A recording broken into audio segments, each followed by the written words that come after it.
로마서 10장 1절부터 4절까지 같이 우리 한 목소리로 합독하겠습니다. 시작.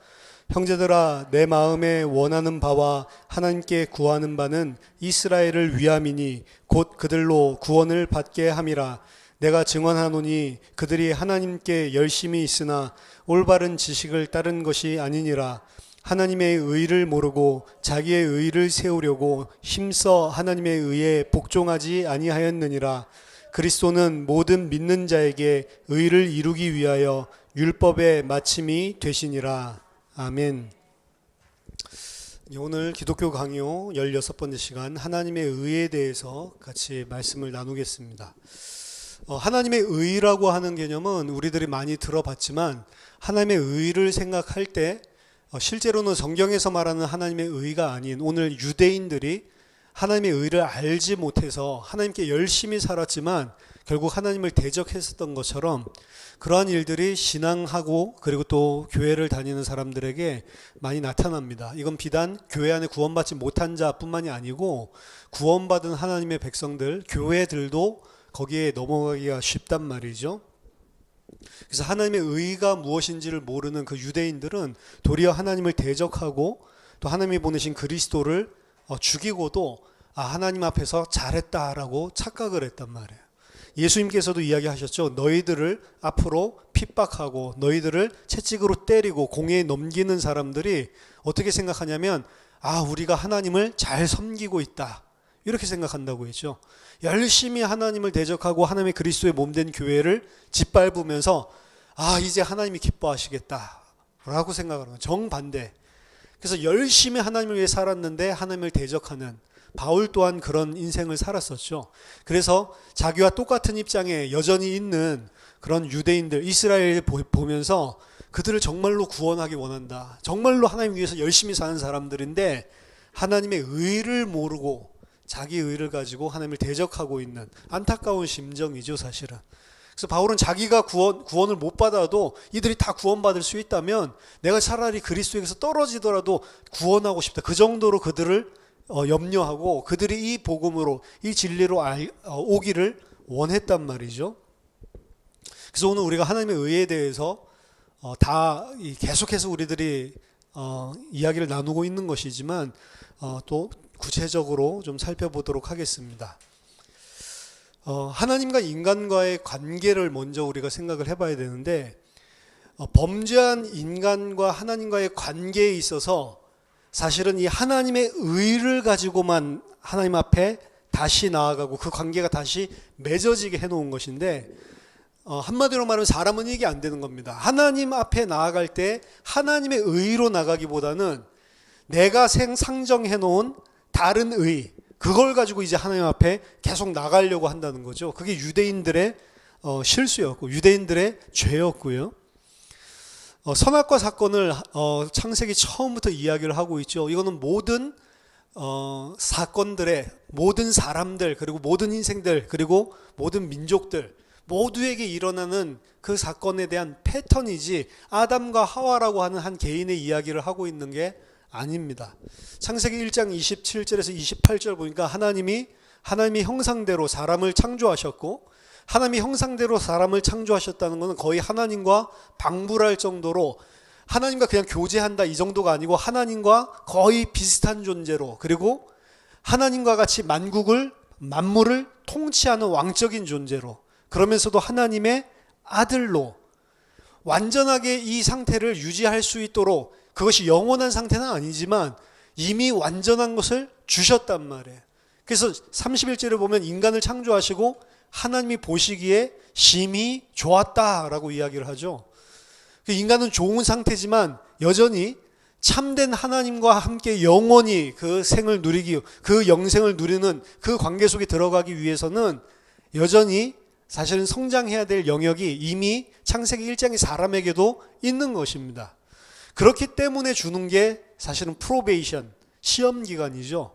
그게 하나님의 명령입니다. 창세기 2장 16절 17절에 하나님이 명령을 주시죠. 분명히 그냥 말씀한다가 아니고 잡아 명령했다라고 분명히 이야기를 하고 있습니다. 네가 동산에 있는 모든 나무의 실과를 네가 마음껏 진짜로 다 먹을 수 있지만 동산 중앙에 선악을 아는 나무의 실과는 먹지 마라. 선악을 알게 하느니 아니고 선악을 아는 나무의 실과를 먹지 마라. 그것을 먹는 날에는 정령 죽으리라.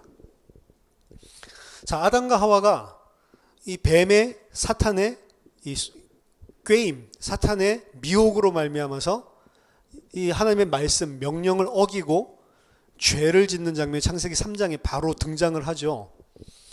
아담과 하와가 선악을 알았냐 몰랐냐, 먹고 나서 선악을 알았다, 먹기 전에는 선악을 모르는 바보였다, 이런 식으로 해석을 하는 사람들도 있습니다. 그래서 뱀이 진정한 자유자라는 거죠. 무슨 똥인지 오줌인지 가르지도 못하도록 하나님이 눈을 갖다 가려놨는데 뱀이, 사탄이 오히려 그걸 따먹게 함으로 이제 선악이 무엇인지를 알게 됐다. 그래서 뱀이 해방자라는 거죠. 어느 정도로 똥오줌을 못 가렸냐면 뻘거벗고 있었는데도 뻘거벗고 있는 것도 모른단 말이에요. 바보같이. 마치 아이들 같죠. 어린 아이들이 빨가벗고 있어도 부끄러운 줄 모르잖아요. 근데 우리 어른들은 빨가벗고 있으면 아이고 이놈 뭐를 다 내놓고 있네 뭐 이러면서 막 이야기를 하잖아요. 그러니까 그런 어린아이, 유아기 같은 상태에 있던 그런 인간, 그리고 그거를 선악과를 못 따먹게 만들어서 계속해서 그런 미숙아 상태로 있도록 만들려는 그 악한 하나님. 근데 거기에 사탄이 와서 인간을 해방시켜줬다는 거죠. 그래서 뭐 소설도 나오고 사람의 아들 뭐 이런 것들도 있는데 그 사탄이 해방자다. 인간에게 지혜를 가져다 줬다. 그럼 아담과 하와가 과연 선악을 알게 하는 나무의 실과를 먹기 전까지는 선악을 몰랐냐? 알았죠. 선악을 알게 하는 나무의 실과를 먹기 전에 알았던 선악의 기준과 선악을 알게 하는 나무의 실과를 먹고 나서의 선악의 기준은 완전히 다른 것이 됐지만 원래 하나님께서 주신 선악의 기준을 가지고 알고 있었죠. 아담과 하와에게 자기 자신이 판단하는 선악 말고요, 하나님이 주신 선악의 판단의 기준이 분명히 말씀을 통해서 주어졌단 말이에요. 그게 사실은 창세기 3장, 2장 16절 17절 그 하나님의 명령이 선악을 하나님의 기준에서 가르는 기준이죠. 하나님의 기준에서는 그 선악을 알게 하는 나무의 실과를 먹지 않고 순종하는 게 선이고, 하나님의 명령을 불순종하고 그걸 내 마음대로 딱 먹는 것, 그게 악이죠. 선악이 선악과에 대한 명령을 주심으로 분명히 주어진 거죠. 근데 선악과를 따먹을 때 아담과 하와의 이 장면은 그 선악의 기준이 하나님의 말씀에 근거를 둔 선악의 기준이 아니고 그건 하나님 생각이고, 내 생각에는 먹어도 죽지 않아. 하나님은 먹으면 정령 죽는다라고 강조해서 이야기했지만 내 생각에는 먹으면 죽지 않아. 먹으면 아름답고 지혜롭게 하고 탐스러운 이런 열매를 먹으면 내가 눈이 밝아서 하나님같이 될 거야. 물론 사탄이 그 원인을 제공해 줬죠. 그리고 사탄이 제공해 준 그 원인은 하나님이 준 기준이 아닌 다른 기준을 사실은 이야기를 하는 겁니다. 사탄이라고 하는 존재가 있냐 없냐? 있습니다. 있고 미혹한다고 돼 있어요. 미혹하는데 미혹하는 내용이 사실은 인간이 가지고 있는 습성을 너무 딱 맞아서 굳이 피아를 구별할 필요가 없을 정도로, 그래서 너희 아비 마귀에게서 났다고 그러죠. 사탄이 생각하는 패턴 그대로 우리들이 육신을 따라 세상적인 나 중심으로 생각을 하고 그 패턴을 따라간단 말이에요. 사탄이 미혹을 했을 때 만약에 하나님의 기준이 아담과 하와가 돼서 아니야, 하나님의 말씀에 이거 먹으면 정령 죽는다고 했어. 그러면 하나님의 기준에 의한 선악이죠. 먹었습니다. 자기 자신이 그때부터는 하나님과 같이 된 거예요. 제가 하나님의 형상에 대해서 이야기를 하면서 이미 하나님과 같은 자라고 그랬죠.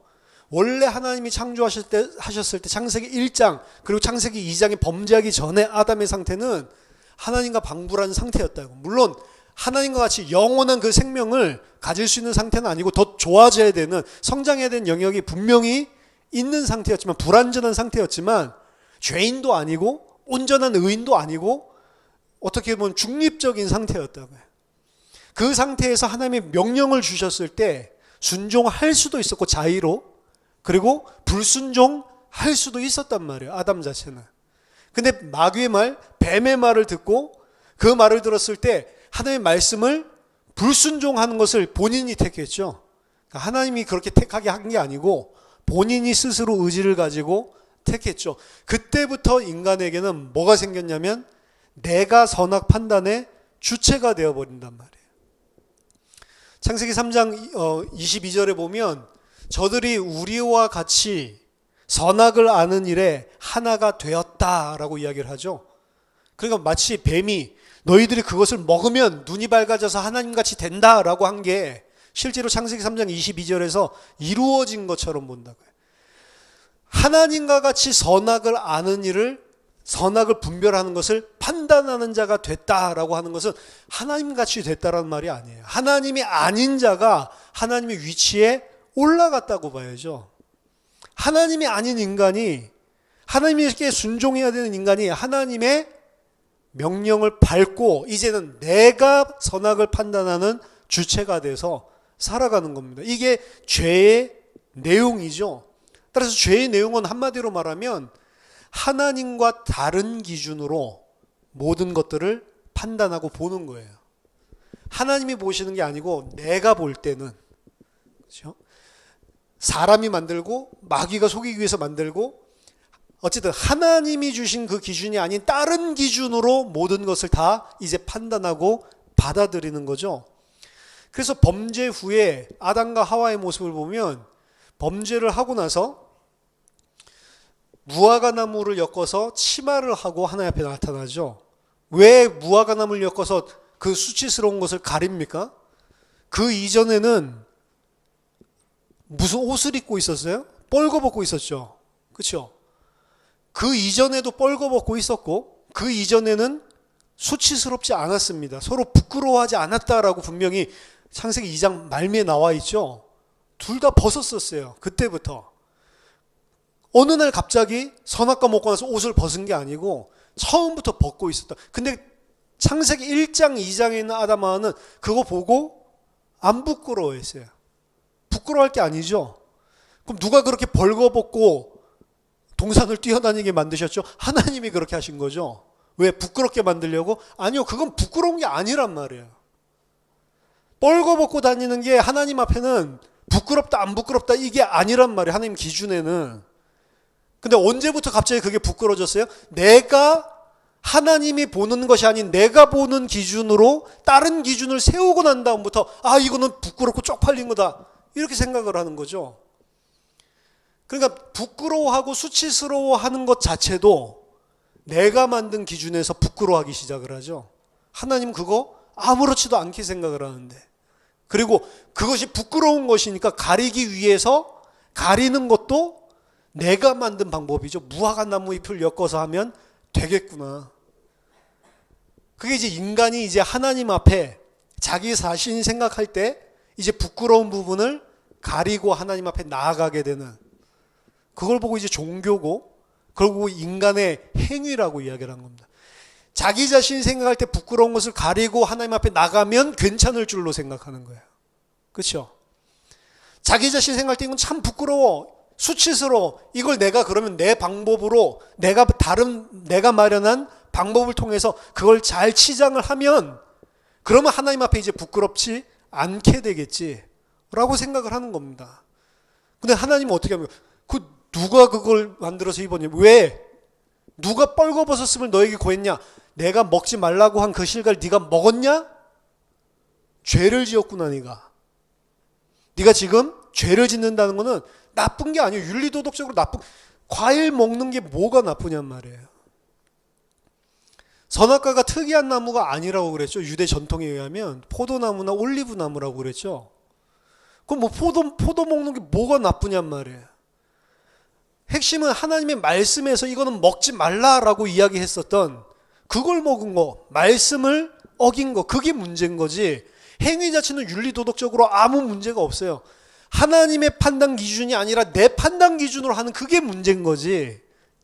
그 죄는 하나님의 말씀, 하나님과 인간 사이 이 관계에서 생기는 게 죄지, 성경에서 윤리도덕적으로 하는 게 근본적인 죄는 아닙니다.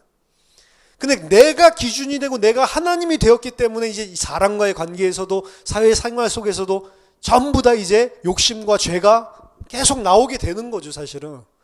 사실은 죄라고 하는 건 근본적으로는 이거 하나밖에 없는 거예요. 하나님이 주신 기준이 아닌 내가 만든 다른 기준으로 모든 것을 다 판단하고 생각하고 있는 것. 이것 자체가 죄입니다. 하나님께서 인간이 만든 그 해결책, 무화과 나무 잎을 엮어가지고 하나님 앞에 나오려고 하는 거, 그거 가지고 안 받아주시죠. 대신해서 아무 죄 없는 아담과 하와가 죄를 지었는데 아무 죄 짓지 않은 어떤 짐승을 잡아 죽이고 그리고 그들의 수치를 가려주죠. 가죽옷, 그리스도를 예표하는 거지만 결국에는 너희들이 만든, 너희들이 생각할 때 이렇게 하면 하나님 앞에 들수치스럽겠지, 그걸로 나에게 나올 수 없고 내가 너희들에게 만들어주는 이 가죽옷을 입어야 너희 수치가 가려지는 거다라고 하는 거를 이 그림자로 가르쳐주고 있는 거죠. 우리는 우리 행위를 가지고 계속 가리려고 하는데 하나님은 그거 필요 없다는 겁니다. 무화과 나무 잎으로는 너희 행위가, 너희 수치가 안 가려지고 너희 죄가 안 가려진다는 거예요. 너희 대신 무고한 짐승이 피를 흘려 죽어야만, 그 가죽옷을 입어야만 내가 너의 수치를, 너희 죄를 보지 않겠다라고 하는 거죠. 결국 하나님과 인간 사이의 관계에 문제가 온 거기 때문에 인간은 누구에게 용서를 받아야 되냐면 하나님께 용서를 받아야 됩니다. 그렇죠? 그럼 하나님께 용서를 받으려면 어떻게 해야 되냐면 내가 이렇게 하면 용서를 받아야 돼. 그런 게 아니죠. 하나님이 용서할 수 있는, 납득할 만한, 하나님이 용서할 수 있는 방법으로 용서받아야 되는 거죠. 그렇죠? 그래도 내가 이렇게 해줬으니까 그냥 없는 걸로 퉁쳐. 이러는 인간 중에 속 뒤집는 사람들이 있잖아요. 그렇죠? 그래, 미안해. 내가 잘못했어. 그래서 내가 이거 주잖아. 그거 나랑 아무 다른 것 때문에 지금 열받아 죽겠는데. 내가 원하는 방식으로 푸는 게 아니고, 하나님이 원하는 방식으로 푸는 게 아니고, 인간 자기 생각에 이 정도 하면 하나님이 이제는 용서를 해줘야 되겠지. 그게 무화과 나무 잎이라고요. 그래서 이 선악과 사건은 아담 하와 이야기를 하고 있는 게 아니고 지금 모든 사람들이 다 이렇게 살고 있는 패턴을 보여주고 있는 것입니다. 물론 역사적으로 있었겠죠. 그런 사건이 없었다는 이야기가 아니고, 역사적으로 있었던 그 사건을 왜 성경에 기록해 놓고 있냐면 아담 하와 이야기하려고 하는 게 아니고 지금 모든 인류가 다 이렇게 살고 있다, 이걸 보여주려는 거죠. 구약의 이스라엘의 역사가 그래서 나오는 겁니다. 구약의 이스라엘 역사 전체를 보면 계속 이 패턴, 아담과 하와가 창세기 3장에서 일어났던 이 사건의 패턴을 그대로 답습하고 있는 게 이스라엘의 이야기. 사실은 똑같은 이야기를 계속 반복하고 있는 겁니다. 요한계시록 보면 계속 똑같은 이야기만 하고 있죠. 똑같은 이야기를 7가지 패턴으로 계속 반복해서 이야기를 하고 있는데 똑같아요. 성경 전체도 계속 아담 하와 이야기를 똑같이 하고 있는 거예요. 그래서 아담 이야기가 아니고 이스라엘 이야기다, 이제 이런 논문들이 나오는 거예요. 아담 이야기는 아담 하와 이야기가 아니고 이스라엘의 이야기다. 가인 아벨 이야기는 가인 아벨 이야기가 아니고 이스라엘 이야기를 하고 있는 거다. 그렇죠? 그 이스라엘만 이야기하고 있습니까? 아니요. 모든 인류의 이야기를 계속 하고 있는 거라고요.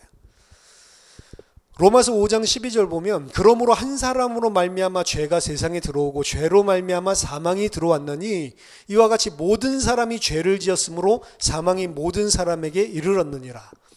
앞에만 쳐다보면 한 사람 아담으로 말미암아 죄가 세상으로 들어와서 모든 사람 위에 사망이 이르게 됐다라고 하면 막 아담에게 막 열받죠. 내가 아담이었으면 안 그랬을 건데, 이런 생각을 저는 어렸을 때부터 많이 했다니까요. 그래서 내가 우스갯소리로 천국 가서 아담 만나면 한 대 두들겨 패야 되겠다. 그렇죠? 배꼽 없는 놈 찾아가지고. 아담은 배꼽이 없었을 거니까, 모태로 나온 게 아니니까. 그렇죠? 그리고 배꼽 없는 놈 찾아가지고 한 대 때려야 되겠다. 너 때문에 내가 죽을 뻔했잖아. 뭐 천국에 있는지 모르겠지만, 뭐 우스갯소리입니다만, 내가 만약에 아담이었으면 안 그랬을 건데. 기가 막힌 거는 동산 중앙에는 선악을 알게 하는 나무도 있었지만 생명나무도 있었죠. 그러니까 그걸 보면서 생명나무를 먹었어야 됐는데, 이렇게 생각을. 아우, 나 같으면 그 옆에 있는 거 그거 먹었으면 이제 안 죽는 건데. 생명나무를 왜 안 먹었을까요? 그거 먹으면 안 죽을 건데. 그렇죠? 그 뭐 생명나무에 대한 이야기도 많아요. 유대 전통에. 그래서 그걸 한 번만 먹으면 안 죽는 게 아니고 계속 먹어야 된다. 뭐 이런 이야기도 있고. 생명나무가 뭔지 정확하게 뭐 그 창세기 2장에서 이야기하고 있지 않습니다. 근데 분명히 생명나무가 있었죠. 아니, 선악을 알게 하는 나무 그거 하나님 먹지 말라고 한 거 그거 안 먹고 모든 거 다 먹을 수 있다고 했잖아요. 그럼 생명나무도 포함되잖아요. 먹으면 되잖아요. 근데 안 먹죠. 왜 안 먹었을까요? 영원한 생명을 가질 수 있는데 먹으면?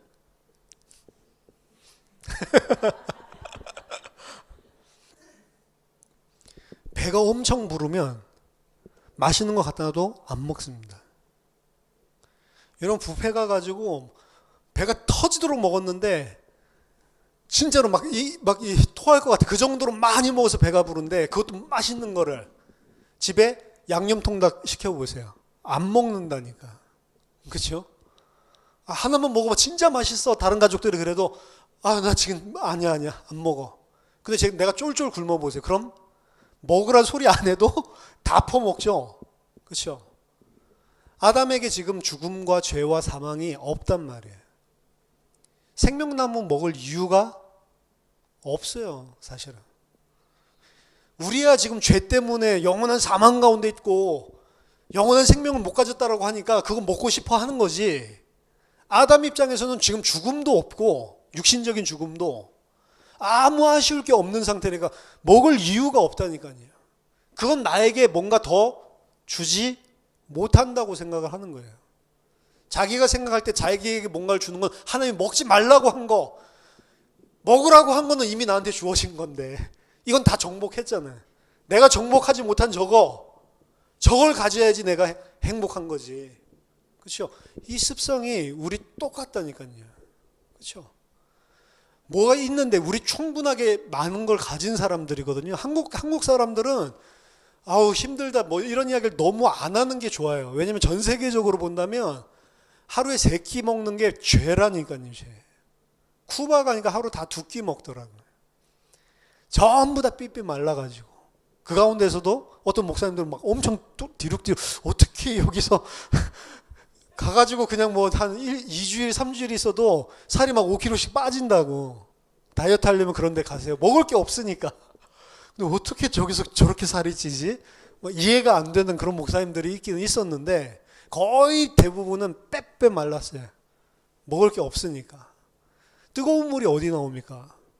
그렇죠? 화장실 가서 물 안 내려가지고 그렇죠? 양동이에다가 물을 받아서 부어야지 내리는데 양동이에 받을 물도 없어요. 남이 똥 싼 거 봐야 돼요. 그런데 살고 있는 게 그 퍼센티지로 따지면 전 세계 인구의 한 3분의 2는 그렇게 산다고 보면 돼요. 우리는 원할 때 뜨거운 물, 온수를 마음껏 쓸 수 있잖아요. 요새 고속도로 휴게소 가도 다 뜨거운 물 나오죠.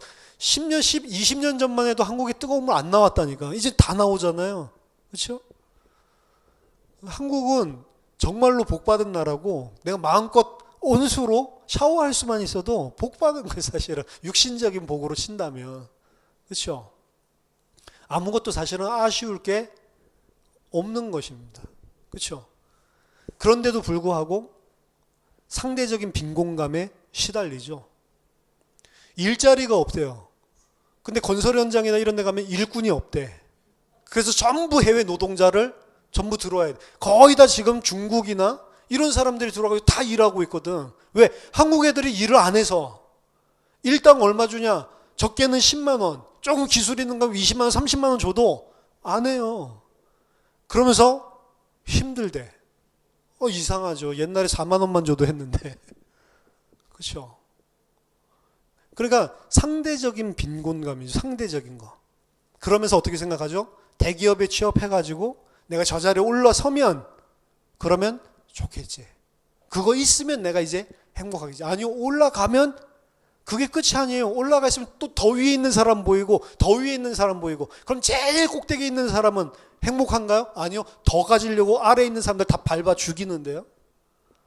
그렇죠. 그 많은 사람들 그 세금 안 내려고 그 야착수 피우다가 지금 그런 거 보세요. 우리나라 최고의 기업이 그냥 내지 그 세 발에 필 건데, 그렇죠? 그거 안 내려고 이렇게 저렇게 뭐 합병하고 뭐 하고 이래가지고 문제 되잖아. 아니 그 정도 돈 있는 사람이면 나 같으면 그냥 세금 내도, 그렇죠? 뭐 그거와 대비해서 뭐 LG 회장은 이번에 다 내고 6년 만에 다 갚겠다고 계획서까지 세워가지고 뭐 몇십억, 뭐 1차로 내고 몇백억 내고 뭐 이렇게 하니까 막 사람들이 와 역시 독립운동하던 기업 다르구나 뭐 이제 이렇게 막 칭찬받고 있는데, 칭찬받을 일도 아니고 해야 되는 거 그냥 하는 거예요. 그렇죠? 그거 내도 잘 먹고 잘 산다니까.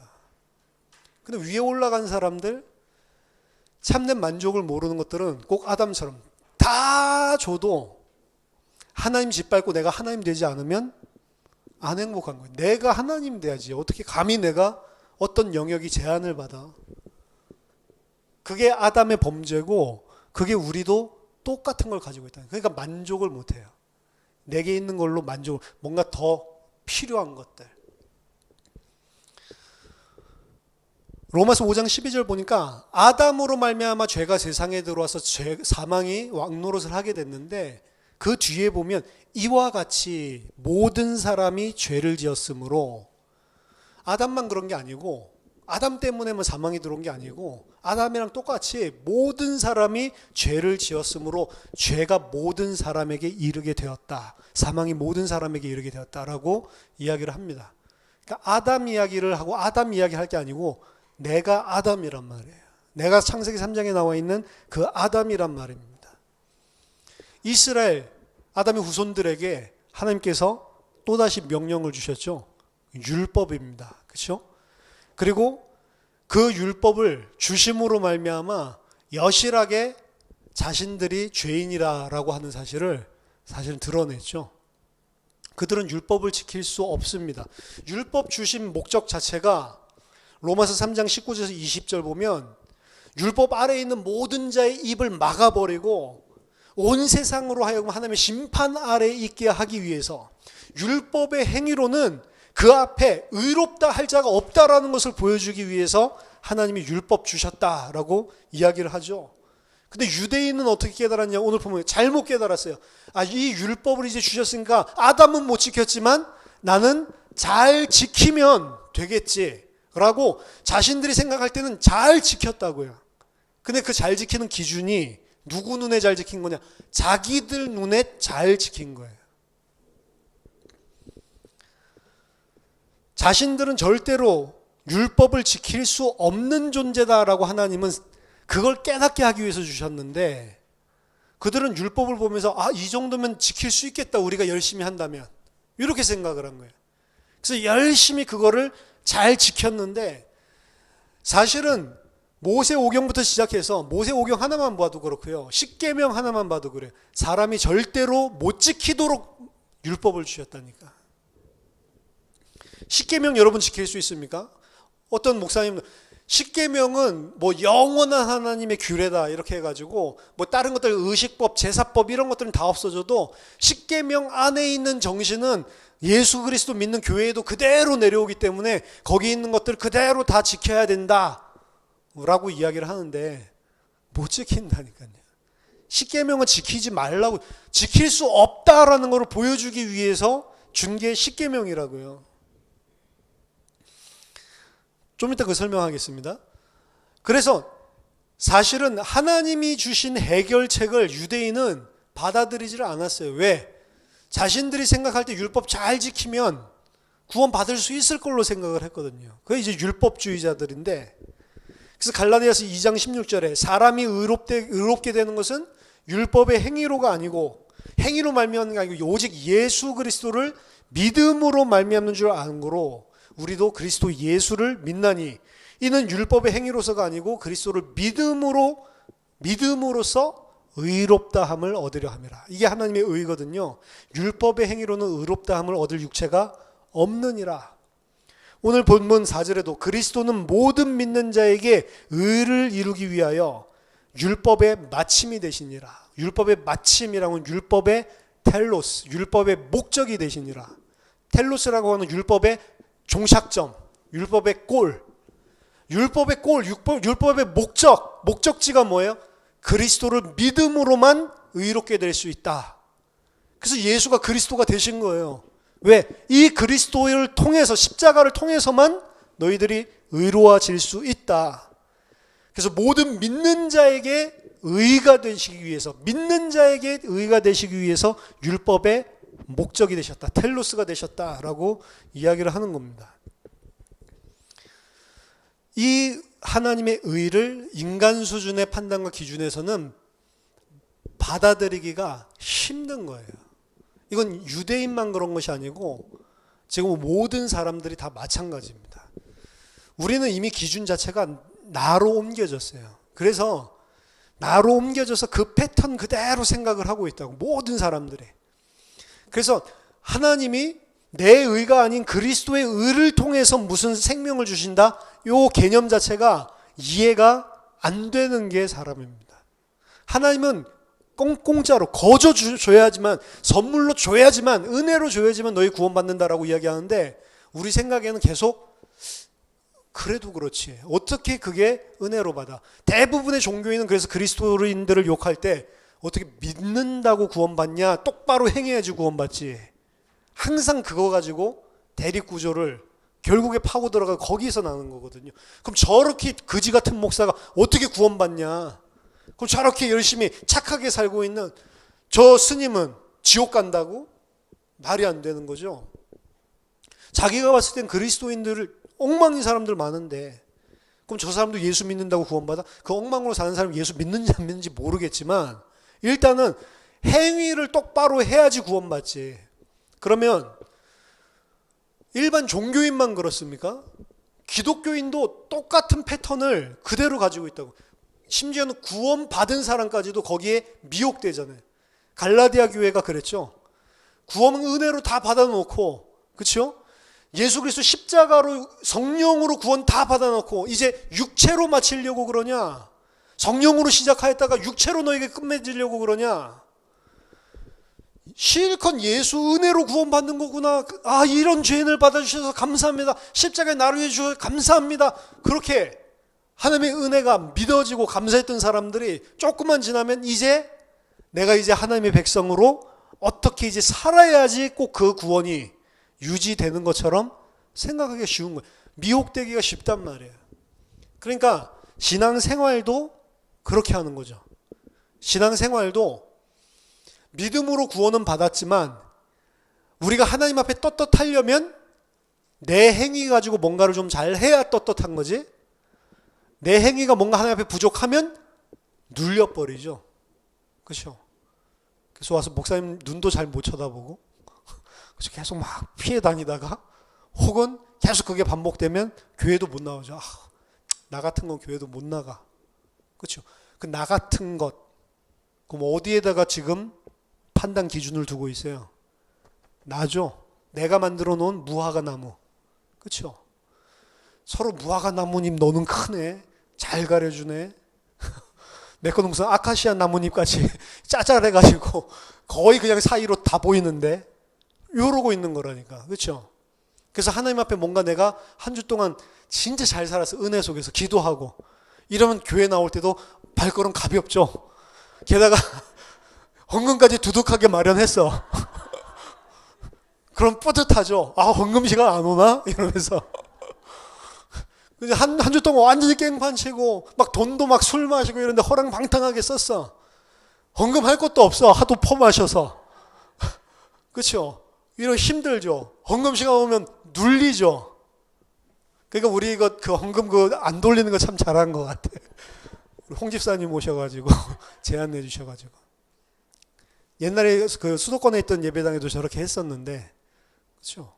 못하면 눌리고 가져와서 넣으면 좀 액수 크면 좀 누가 봐줬으면 좋겠는데 예전에 제가 필라델피아에 있었을 때 그랬던 안수 집사님이 있었다니까요. 많이 헌금할 때 되면은 일부러 그냥 뭐 100불짜리로 그냥 얇게 넣어도 되는데 1불짜리로 했나 봐. 이만큼 두껍게 해가지고 헌금 액수 나온 건 그렇게 많이 안 나왔는데 이만큼 두껍게 해가지고 그 뒷사람 좀 보라고 이렇게 하면서 그걸 저한테 자랑스럽게 이야기를 한다니까요. 제가 그 집사 좀 보라고 그렇게 했습니다. 전도사님. 이러면서. 내가 얼마나 헌금 많이 하는 사람인데. 좀 보고 교회에서 내 말 들어. 쓸데없는 소리 하지 말고 이거죠. 그게 전부 다 하나님을 대적하는 거라. 구원 받았는데도 그 대적하는 짓을 계속 할 수가 있냐? 할 수 있고 말고요. 우린 그게 쉽다니까요. 너무 거기에 익숙해지고 길들여져서 성경은 처음부터 너희의 의가 아니고 하나님의 의로만 하나님과의 관계가 회복될 수 있다라는 것을 이야기해주고 있습니다. 창세기 3장 15절에 범죄한 아담과 하와에게 3장 16절부터 보면은 뭐 여자가 잉태할 때 해산하는 수고를 하고 고통을 받고 뭐 이런 고통, 그리고 땅이 저주를 받고 얼굴에 땀을 흘려야 먹고 살고 흙이니 흙으로 돌아가고 여러 가지 저주스러운 이야기들을 하죠. 이건 죄에 대한 심판을 이야기하는 게 아니고 죄에 대한 상태를 이야기하는 거예요. 죄로 말미암아서 너희들이 지금 어떤 상태에 지금 처하게 됐는지를 이야기해 주는 게 16절에서 24절까지의 이야기 전체라고 보시면 됩니다. 너가 죄 지었으니까 내가 이렇게 만들 거야. 그게 아니고 죄로 말미암아 너희가 이런 상태가 됐다. 디스크립티브한 거라고 이야기를 해요. 그래서 프레스크립티브한 게 아니고 디스크립티브한 거다. 16절부터 이야기가. 근데 그 죄 가운데에서 너희들이 얼마나 비참한 상태에 지금 있게 됐는지를 설명하시기 전에 먼저 3장 15절을 뱀에게 먼저 선포하신다고요. 뱀의 머리를 여자의 씨가, 정확하게 여자의 씨죠. 여자의 씨가 뱀의 머리를 상하게 할 것이다. 그렇죠? 그 원시 복음이라고 이야기를 하잖아요. 그래서 뱀의 머리를 상하게 하실 여자의 씨, 여자의 후손, 이걸 기다리도록 처음부터 그 이야기를 하는 거예요.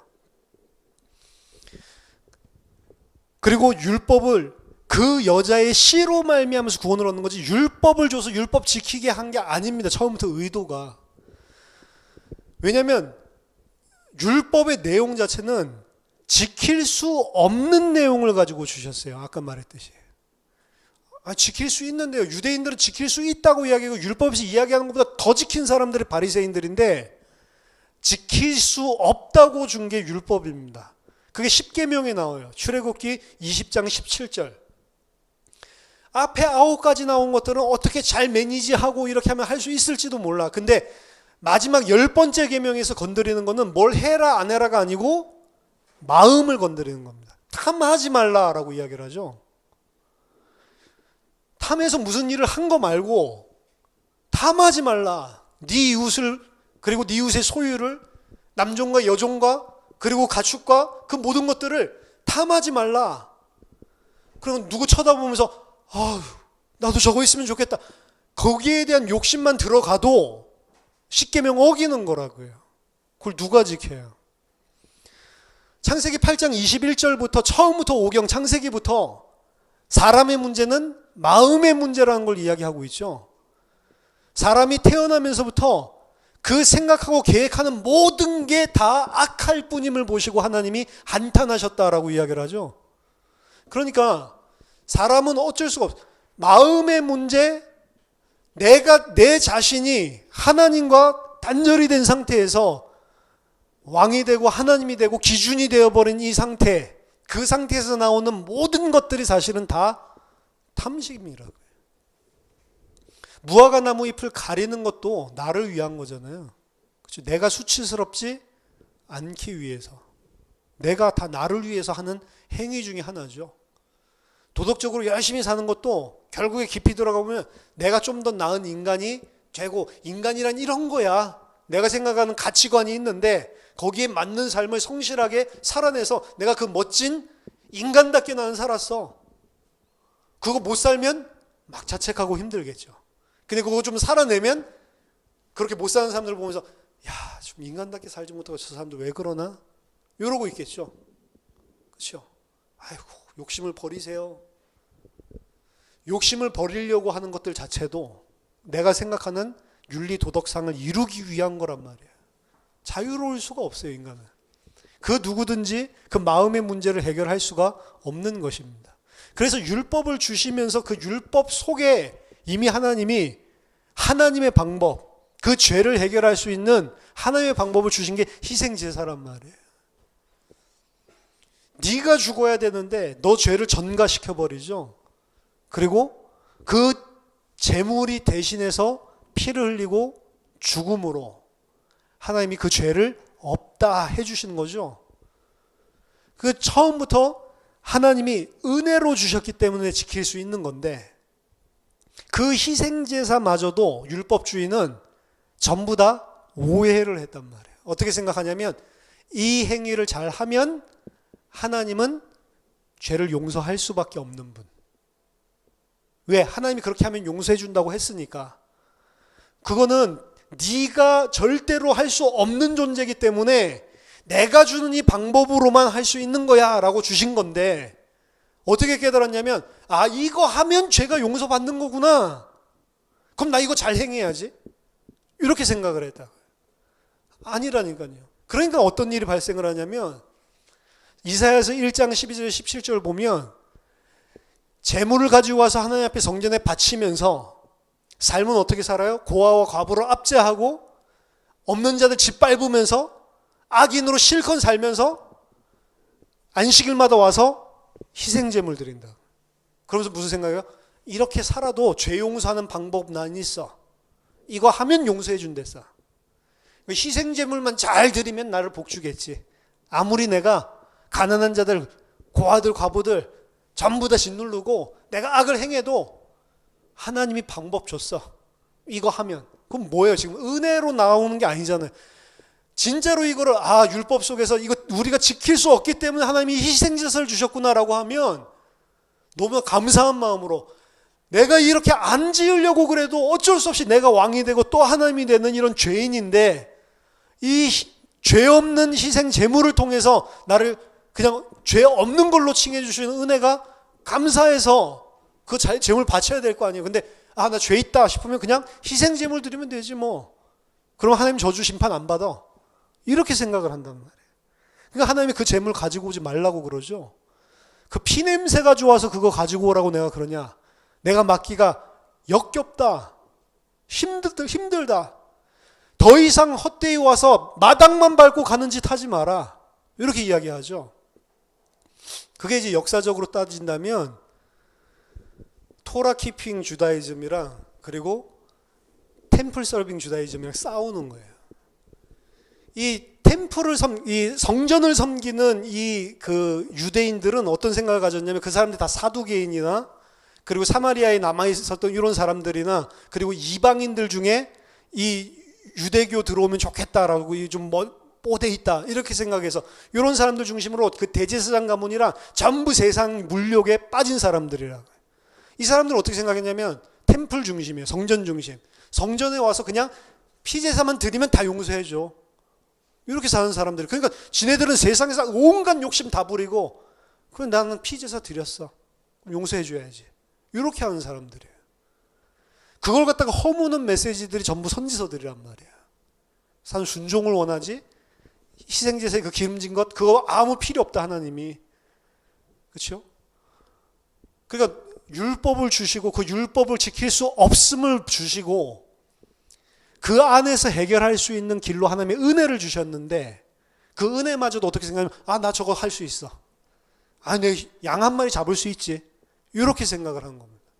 그게 지금 율법주의자들 그리고 성전의 행위주의자들 이 사람들이 가졌던 것들이에요. 거기다 대고 선지자들은 하나님 그거 안 받는다. 하나님이 절대로 그 죄 용서하지 않는다. 어떻게 그 죄가 하나님과 함께 있을 수 있냐. 너희들 이렇게 하면 예루살렘 멸망받는다. 계속 이야기를 하죠. 히스기야 때 아수르가 확 쳐들어오잖아요. 그러니까 그때 히스기야가 돌이켜가지고 막 회개하죠. 그때 하나님 용서해 주죠. 용서해 줬을 때 이 사람들이 본 거예요. 예루살렘은 안 망하는구나. 더 담대하게 죄를 지어 그 다음부터. 하나님이 다 해도 예루살렘은 하나님의 성전인데 안 망하는구나 예루살렘은. 이래가지고 하나님이 한 번 기회를 줬는데 이 사람들은 더 악행으로 내닫습니다. 그게 난공불락의 성 예루살렘 사상이란 말이에요. 예루살렘은 안 무너진다. 아무리 악을 행해도 예루살렘은 하나님이 보호한다.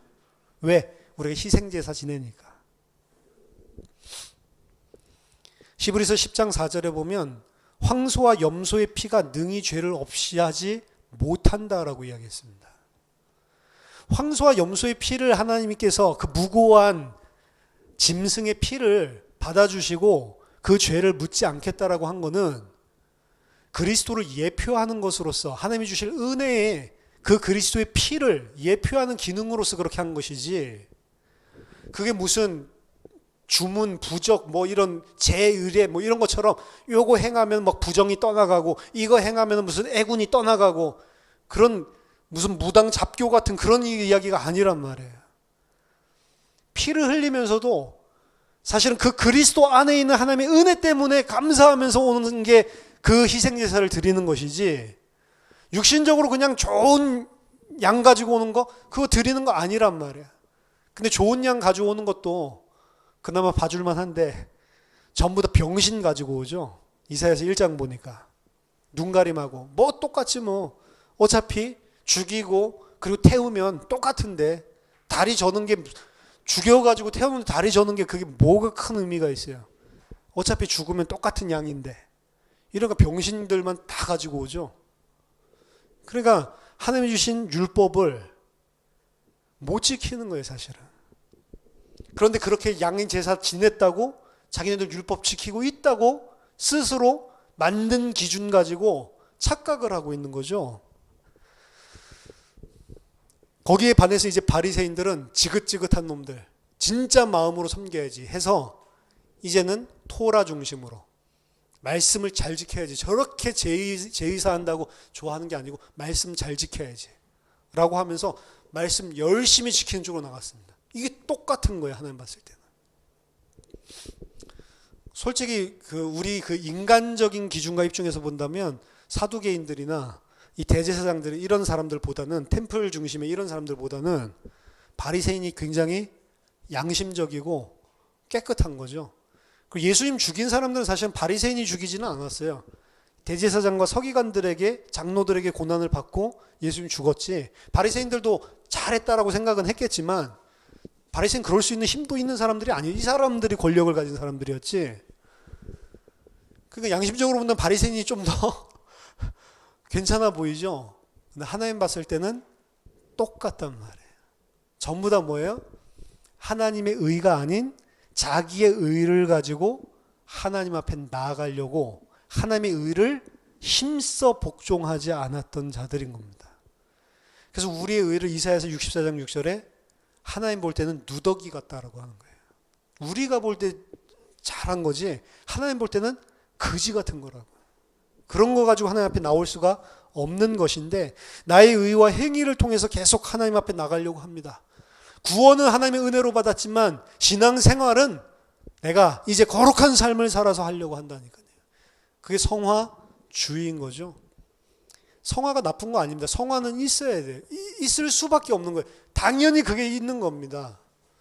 근데 성화주의는 그 이야기예요. 성화주의, 성화신앙 이렇게 이야기를 하는 거는 내가 그런 삶을 살면 하나님이 기뻐한다고 생각을 하는 거예요. 그러니까 거기에 기준에서 내가 눌리기도 하고 거기에 기준에서 내가 하나님 앞에 힘나기도 하고, 우리도 똑같이 할 수가 있다고요. 그러니까 나를 부인하는 거에 대해서 잘 생각하지 않으면 성화주의적인 관점에서 아우 내가 나를 또 부인하지 못하고 막 이러고 있다고. 내가 좀 나를 부인한 것 같으면 아우 부인 잘했네. 그런 상황에서도 내가 부인 잘했네. 똑같잖아요. 그러니까 나를 부인하는 게 내가 하는 게 아니고 내가 못하기 때문에 그리스도가 그로 하여금 그를 부인하게 하고 그로 하여금 그의 십자가를 지게 하고 그러고 난 후에 너가 나를 따른다는 거예요. 예수님이 우리 대신 다 한다는 거죠. 그리고 우리는 그 예수님의 의로만 하나님 앞에 나아갈 수 있다라고 이야기를 하는 겁니다. 하나님 앞에 나아갈 수 있는 유일한 의는 예수 그리스도 그 의밖에 없단 말이에요. 사도행전 4장 12절 다른 이름으로는 구원 얻을 수 없나니 천하 인간의 구원 얻을 만한 다른 이름을 준 적이 없다. 요한복음 14장 6절 나로 말미암지 않고는 아버지께로 올 자가 없다. 따라서 그리스도를 믿음으로 말미암는 의로만 살게 해놓으셨단 말이에요. 내 의가 아니고. 구원받은 것도 그걸로 받지만 구원받은 자가 이제 하나님의 백성으로 하루하루 살아가는 것도 하나님과 관계가 있으려면 그 그리스도의 의로만 할 수가 있다고요. 그래서 우리 의가 아니고 하나님은 그리스도의 의가 있는지 없는지만 보시는 겁니다. 우리는 그 안에 연합이 돼야 된다라고 이야기를 하는 거예요.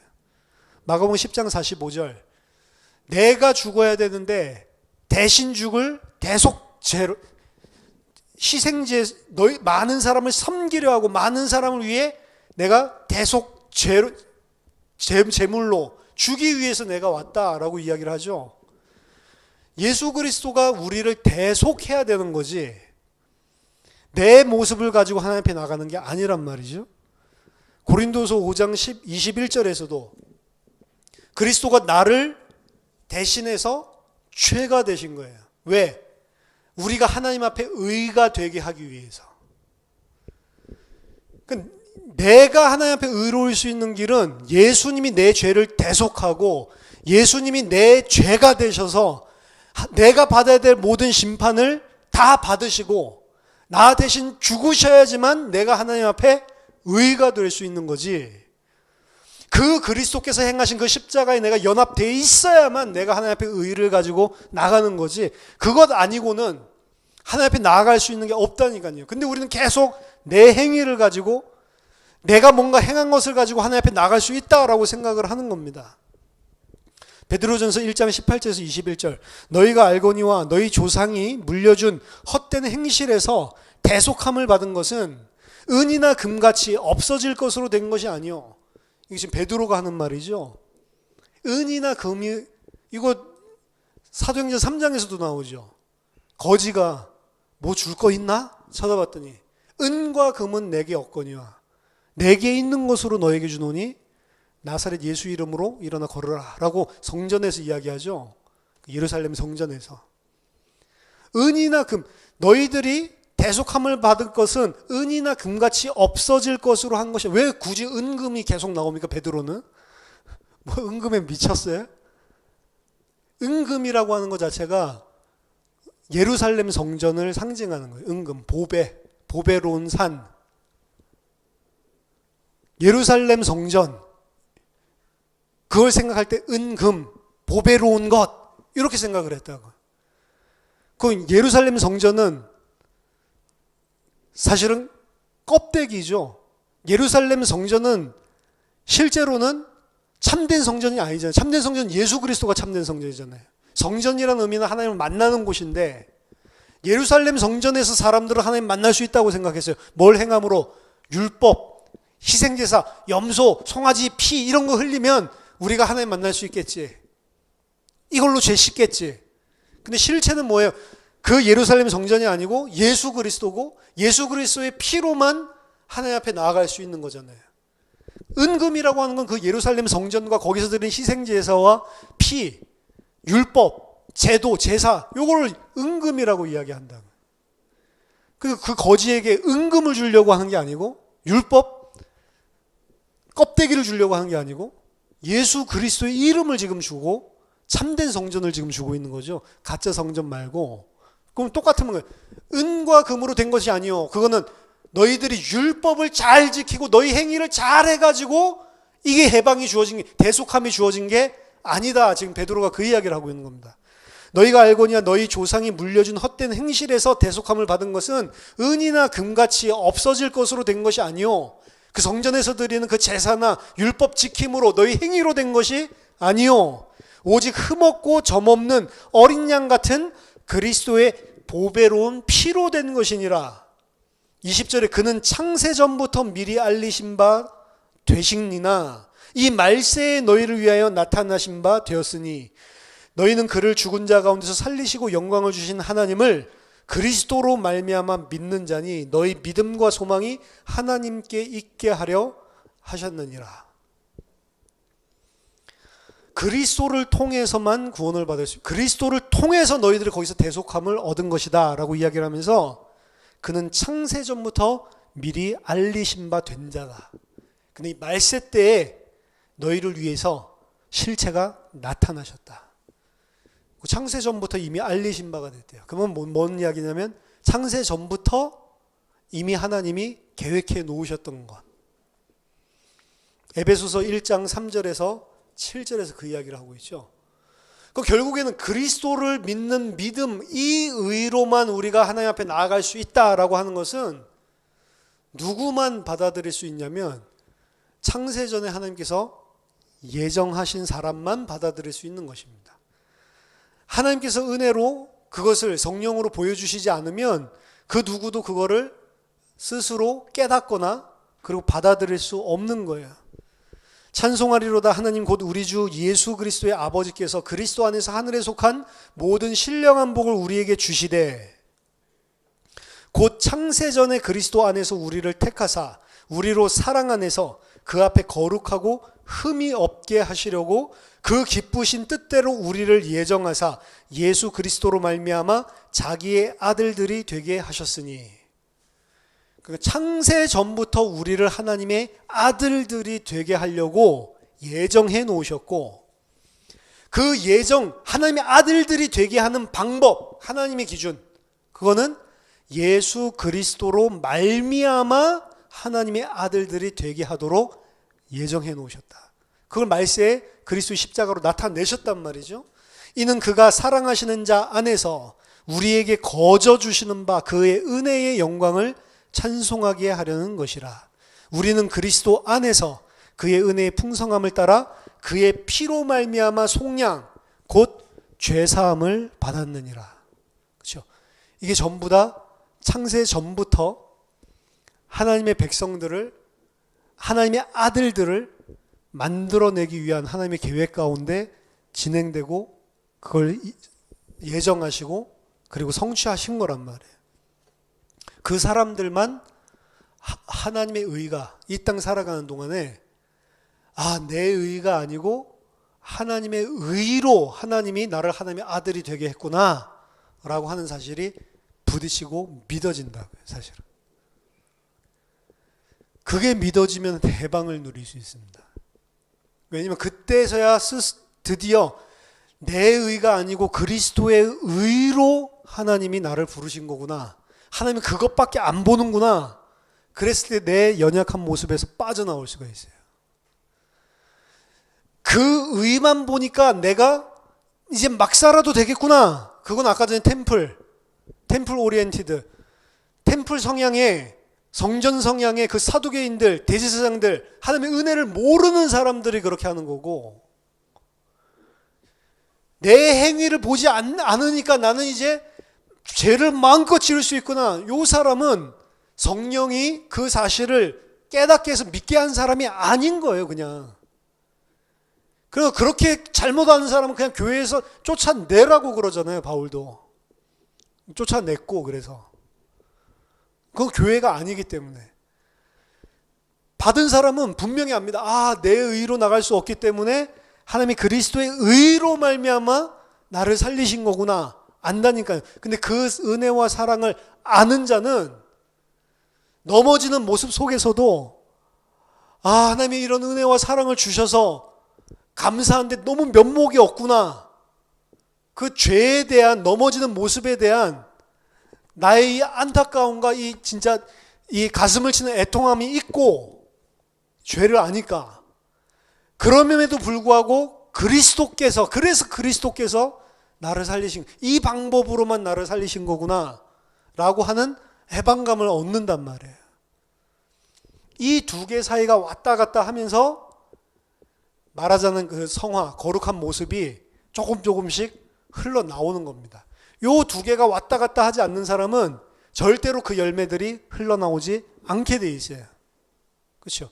나에 대한 자각이 없고, 그래서 그리스도로 말미암아서 구원줬거든, 이 은혜에 대한 감사 감격이 없는 사람은 하나님이 말씀하시는 이 땅에서 하나님의 백성으로서 맺는 성령의 열매들이 안 나오게 돼 있다고요. 왜? 그거는 둘 중에 하나니까. 여전히 내 의를 가지고 살려고 하는, 내 기준으로 하나님 앞에 뭔가 만족스럽게 행동을 하면 내가 좀 괜찮고, 아니면 확 주저앉아 버리는, 그 내 기준에 그런 삶, 그런 사람은 절대로 이게 안 되고요. 두 번째는 안 되는 사람은 하나님의 은혜로 구원 줬으니까 아까 그 성전 중심의 유대인들처럼 내 마음대로 마음껏 죄 지어도 된다라고, 이 두 사람이 다 성령으로 이 은혜를 받지 못한 사람들의 표지일 뿐이에요. 그렇죠? 전 단 한 번도 정말로 예수 그리스도로 말미암아 이 은혜를 받았는 사람이 이젠 내 마음껏 죄 지어도 되는 이런 거 본 적이 한 번도 없어요. 그런 구원파적인 그런 이상한 그런 건 신앙 가진 사람 한 번도 본 적이 없어요. 만약 그렇게 한다면 그건 다른 영을 받은 거지 성령이 아니란 말이에요. 그 용서해 주셨는데도 불구하고 내 모습 쳐다보면서 미안하면서도 너무 감격하고, 미안하면서 거기에 계속 눌리는 거는 그것도 내 행위로 나가는 거지만 미안하면서 감격해야 된다니까. 그래서 그리스도가, 그래서 우리 모습 가지고 나온 게 아니고 그리스도의 모습을 가지고 나올 수 있게 하신 것, 그걸 진짜로 알 때 참된 해방 자유를 누리게 된다. 그렇죠? 그때부터 정말로 내 안에 내가 율법과 내 행위의 의로 만들어내는 열매가 아닌 성령의 열매들이 조금씩 맺히고 흘러나가는 거예요. 내 열매가 아니라고 그 사람은 분명하게 자신할 수 있습니다. 왜? 그 사람은 처절하게 알거든, 나를. 내가 맺은 게 아니고 이 하나님의 은혜, 당연하게 거기에 대한 반응으로 나오는 삶이죠. 그래서 그런 삶이 하나도 없다, 인생 중에. 그건 진짜 믿음이 너가 있는 거냐? 이거 이제 야고보가 반문을 하는 거예요.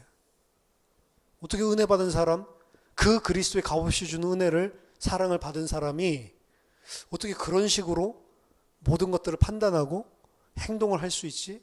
그러면서 계속 믿는다고 그러지? 내가 봤을 때는 아닌 것 같은데? 이게 지금 야고보서가 이야기하는 거죠. 그래서 그 행위를 잘한다 못한다 그 기준이 아니에요. 그래서 야고보서에서 이야기하는 행위는 이 은혜를 받았는데 어떻게 그런 패턴으로 똑같이 생각을 하고 있냐, 이런 거죠. 우리가 못하더라도 은혜를 알면 그 은혜대로 바르게 생각을 할 수, 진리 따라 바르게 생각을 당연히 할 수 있는 거잖아요. 그렇죠? 하나님은 하나님의 의만 봅니다. 우리가 만들어낸 무화과나무, 우리가 엮어서 만든 무화과나무 잎, 그건 하나님이랑 아무 관계가 없어요. 그거는 부족한 거고 하나님 앞에는 오히려 더러운 것이고, 오히려 하나님 앞에 내가 뭔가를 내세울 수 있다는 것은 그것이야말로 하나님을 대적하는 것입니다. 우리가 하나님 앞에 내세울 수 있는 것은 그리스도를 통해 하나님께서 주신 그 은혜, 사랑밖에는, 그 그리스도의 의밖에는 없는 거예요. 그것만 붙잡고 살아가는 하나님의 백성, 그 사람들을 하나님의 아들들이 되게 하셨다라고 이야기를 하는 겁니다. 저와 여러분들이 하나님의 의만 온전히 붙잡는 그런 하나님의 백성들로 온전하게 성장하게 되시기를 예수 이름으로 축복합니다. 기도하겠습니다. 하나님 아버지, 은혜를 감사드립니다.